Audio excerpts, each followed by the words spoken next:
Hello guys, आप सभी का स्वागत है मेरे यूट्यूब चैनल एक्सेसिव नॉलेज में। इसमें मैं आप सभी को प्रोवाइड करवाता हूँ सीडीएस, एनडीए, एफकेट और एमपीपीएससी, पीएससी पे वो चाहे किसी भी स्टेट का हो, उससे रिलेटेड जो भी सब्जेक्ट है उस सभी सब्जेक्ट को मैं स्टडी करवाता हूँ। तो प्लीज़ इस चैनल को सब्सक्राइब करिए, लाइक करिए और शेयर कीजिए। तो without any further delay let's go. तो हमारा ये चौथा पार्ट है क्लासिफिकेशन ऑफ डिफरेंट ऑर्गेनिज्म को। तो ज़्यादा समय को बर्बाद ना करते हुए हम आगे बढ़ते हैं। तो जैसा कि मैं पहले ही आपको बता चुका हूँ प्रोटिस्टा के बारे में, जिसमें मैंने उसको डेफिनेशन और उसके प्रकार और यह है उससे संबंधित दूसरा पार्ट है। तो प्रोटेस्टा के दूसरे पार्ट को ज़रूर पूरा देखिएगा, और यदि आपने पहले पार्ट को नहीं देखा है तो वो पूरा देखिएगा, लिंक डिस्क्रिप्शन में है। ज़रूर ज़रूर ज़रूर आप इसे एक बार ज़रूर देखिएगा, ठीक है।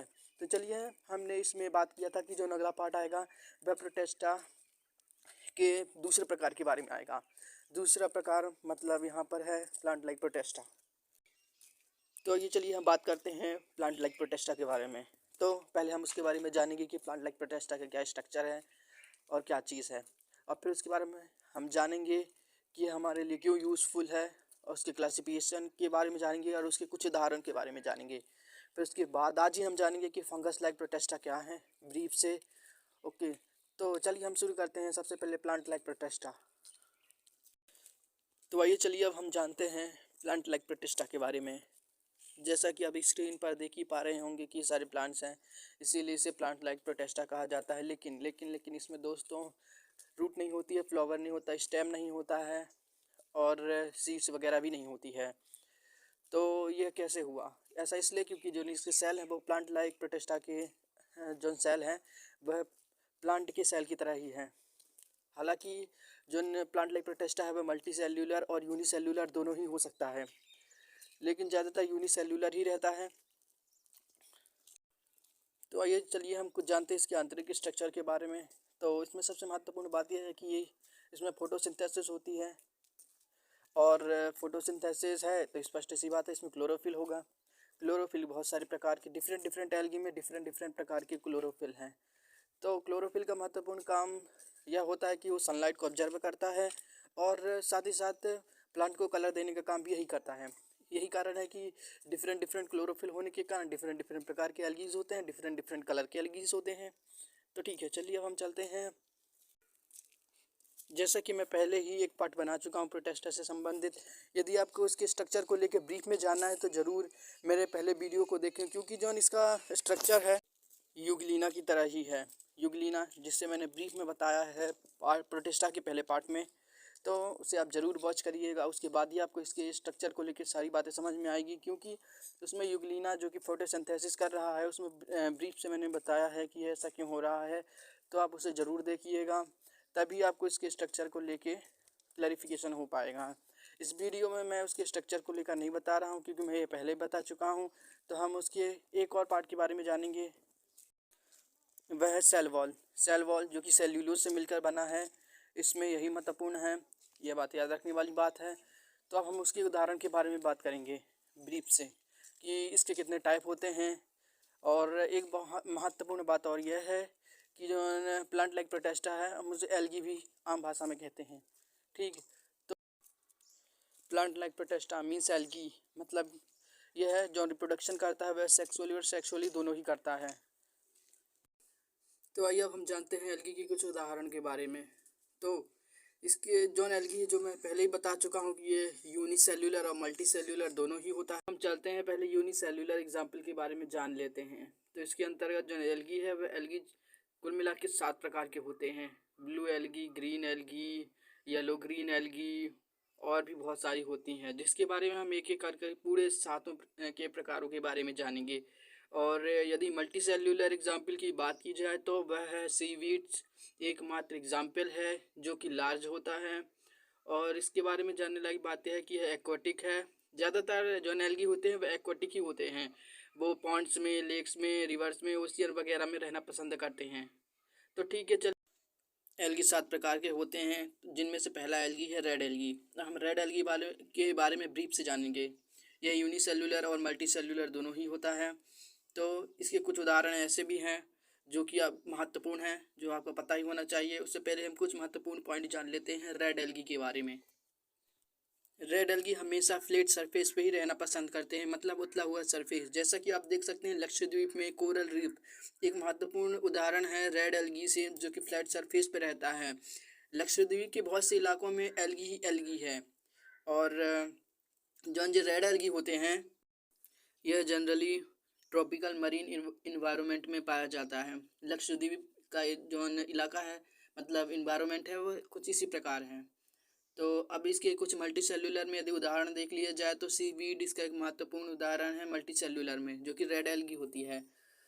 तो ठीक है, आइए अब हम जानते हैं दूसरे एल्गी के बारे में। वह है ग्रीन एल्गी। ग्रीन एल्गी को ही एंसेस्टर कहा जाता है। जितने भी लैंड में प्लांट हैं उनका एंसेस्टर यानी पूर्वज, क्योंकि इसके गुण बहुत सारे मिलते हैं जो कि प्लांट से ही मिलते जुलते हैं। इसमें फोटोसिंथेसिस होती है, इसमें क्लोरोप्लास्ट होता है, और इसमें विभिन्न प्रकार के जो क्लोरोफिल होते हैं वह एक चार्ट के द्वारा आपको सभी एल्गी का एक साथ समझाया जाएगा। तो इसके बारे में बस इतना ही है कि ये फोटोसिंथेसिस करता है और ये इंसेस्टर है प्लांट का। तो ठीक है, अब हम आइए चलते हैं, अब हम बात करते हैं। उससे पहले ये बात आपको बता दूं कि ग्रीन एल्गी मल्टी सेल्यूलर और सेल्यूलर दोनों ही हो सकता है। तो अब बात करते हैं ब्राउन एल्गी के बारे में। ब्राउन एल्गी जो कि जिसका एग्जाम्पल है कैल्प, जो कि बहुत ही बड़े बड़े होते हैं और ये हमेशा मल्टी सेल्यूलर ही होते हैं। मतलब ब्राउन एल्गी हमेशा मल्टी सेल्यूलर के रूप में पाए जाते हैं। ये मरीन इन्वायरमेंट में रहने वाले हैं और ये तकरीबन 30 मीटर लंबे तक हो सकते हैं। ये जनरली ओशियंस में या फिर लेक्स में ही पाए जाते हैं। यदि इसके एक महत्वपूर्ण उदाहरण की बात की जाए तो जायंट कैल्प इसका एक महत्वपूर्ण उदाहरण है, जो कि तकरीबन 30 से 35 मीटर लंबा होता है। अभी तक हमने तकरीबन 3 एल्गी के बारे में बात कर ली। पहला था रेड, दूसरा था ग्रीन, तीसरा था ब्राउन। अब हम चौथे एल्गी के बारे में बात करने जा रहे हैं, जो कि फायर एल्गी है। फायर एल्गी नाम से ही आप समझ सकते हैं कि इससे ये जो एल्गी है वो लाइट से संबंधित है। इसे बायोलूमिनिसेंट कहा जाता है इस एल्गी को। और इसका जो क्लोरोफिल होता है वो तकरीबन आग की कलर का ही होता है। यही कारण है कि इसे फायर एल्गी कहा जाता है। जो फायर एल्गी होता है वह यदि कॉलोनीज में हो तब यह रेड टाइड का कारण बनता है। रेड टाइड जो कि ओशियन में होने वाली घटना है। ये जनरली ओशियन और मरीन इन्वायरमेंट में रहना पसंद करते हैं। यह हमेशा यूनिसेल्युलर होते हैं।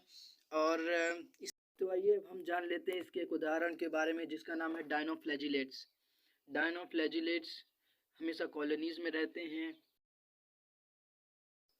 तो अब हम बात करते हैं पांचवें एल्गी के बारे में, जिसका नाम है यूग्लिनेट्स। यूग्लिना नामक प्रोटिस्टा से मिलती जुलती है, लेकिन इसे एल्गी के अंतर्गत इसलिए रखा गया है क्योंकि इसके बहुत सारे गुण ऐसे हैं जो कि प्लांट से मिलते जुलते हैं।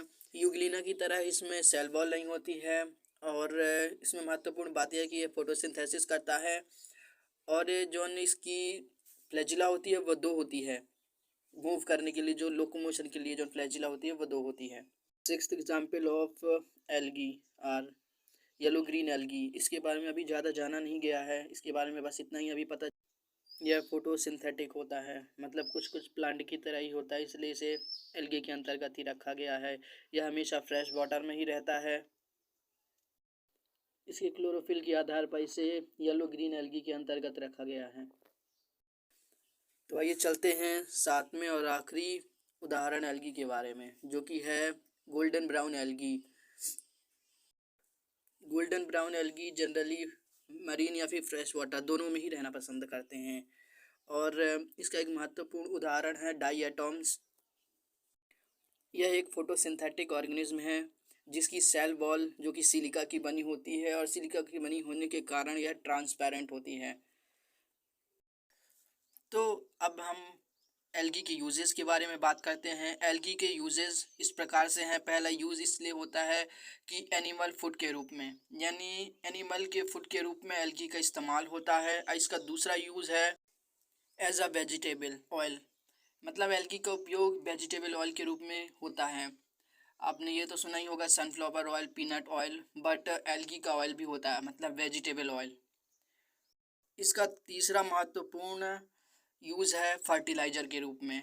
मतलब फर्टिलाइजर के रूप में इसलिए उपयोग होता है क्योंकि एल्गी में बहुत ज़्यादा मात्रा में प्रोटीन होता है जिससे उर्वरक शक्ति बढ़ती है। इसका चौथा उपयोग है CO2 को ऑब्जर्व करना और O2 को प्रोवाइड करवाना।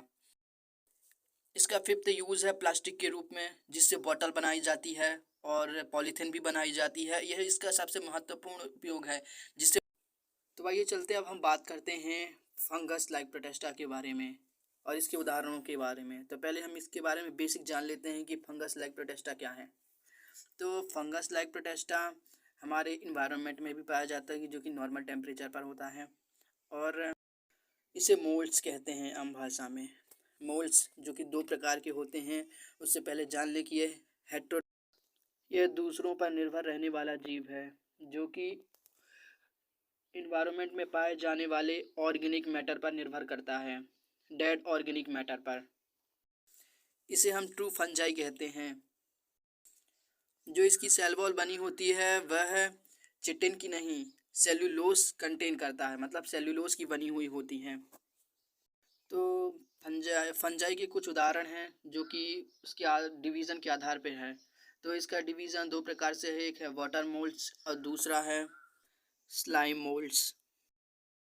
सबसे पहले हम जानते हैं वाटर मोल्ड्स के बारे में कि आखिर ये वाटर मोल्ड्स जो कि जनरली वाटर के सरफेस पर रहते हैं या फिर on the surface of soil.